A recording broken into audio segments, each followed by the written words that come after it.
Guys, again, welcome to my channel and welcome to the part 5 of our Hong Kong family adventure with our baby. For today's video, pag-usapan naman natin ang aming unang paglilibot dito sa mga places to visit near our hotel dito sa Tsim Sha Tsui, Hong Kong. Tara, samahan nyo kami. Siyempre, selfie muna with my princess dito sa Centenary Garden bago magsimula ang aming lakad. Hello guys! Continuing our afternoon trip dito sa Hong Kong. Kasama ko ang aking asawa na si birthday girl, ang aking mother-in-law, at ang aming baby. Punta kami ngayon sa Avenue of the Stars. Avenue of the Stars kasi nasa gilid lang siya ng dagat. Maraming nagja-jogging, nagpapahangin. So kami naman, tapos kagagaling namin sa Pilipinas, mag-ikot-ikot kami kanina, bumili ng mga basic supply.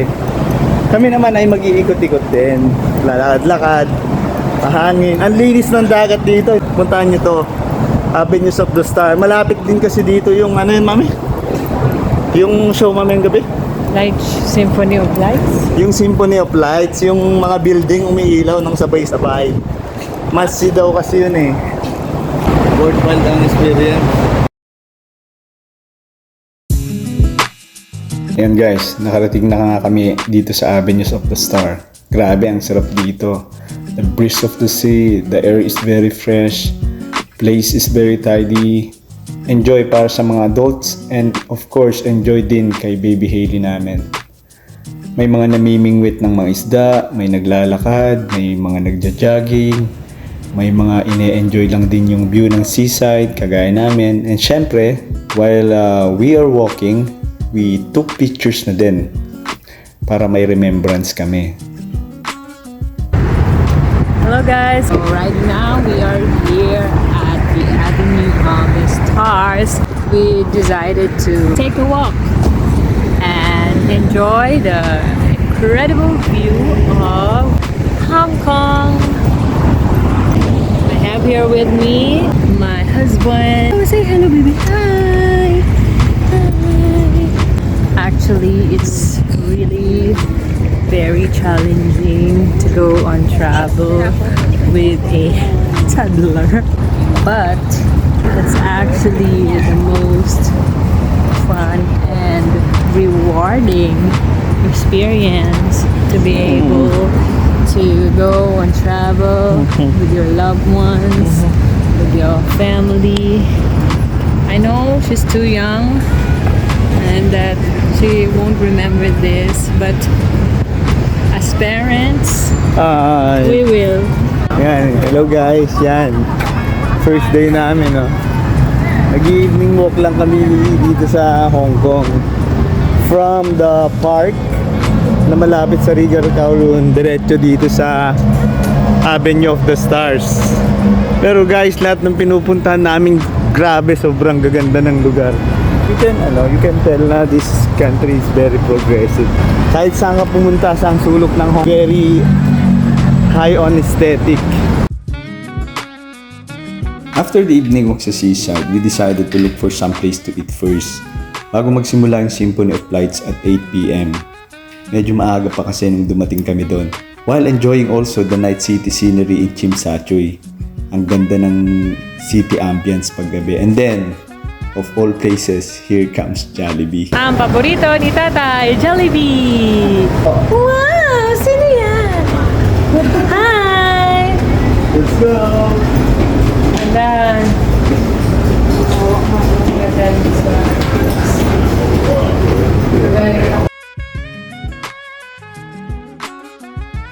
Mami! Ayan, ito yung mga in-order namin, guys. Yan. Yan. Oh, medyo masarap. For only? For only 129 Hong Kong dollars yan.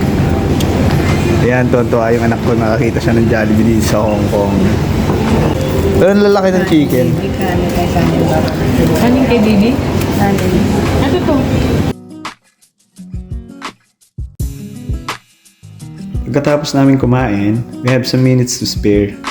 bago magsimula yung Symphony of Lights. So naglaro muna si baby dito sa Jollibee, then we got back sa Avenue of the Stars.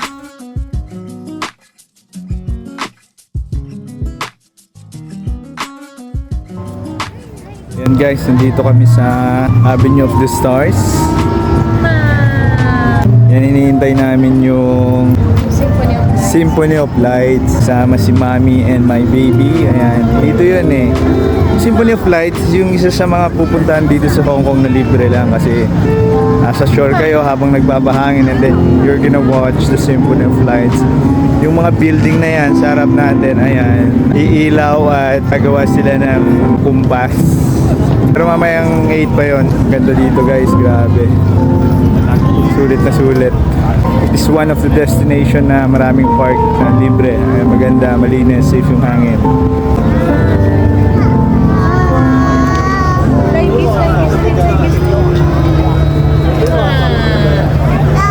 Ayan guys, malapit na rin. Sisimula na yung Symphony of Lights. By the way, first time namin to dito sa Hong Kong. Later on, pag bibisita kayo dito, huwag niyong mamimiss to. Libre lang to guys.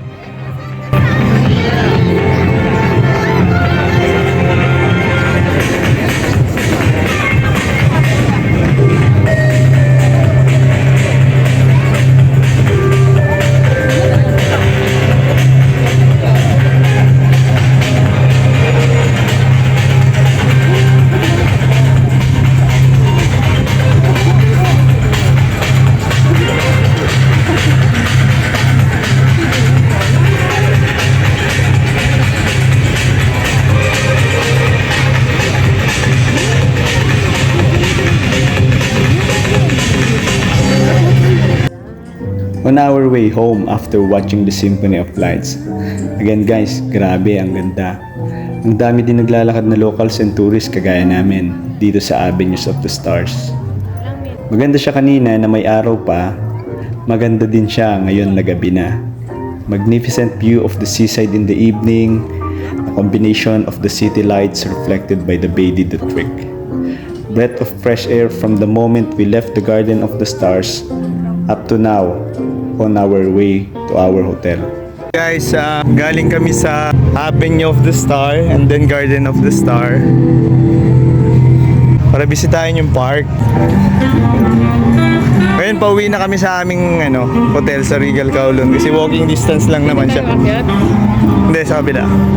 Actually dito maraming mga malalapit na garden na pwede mong pasyalan for free.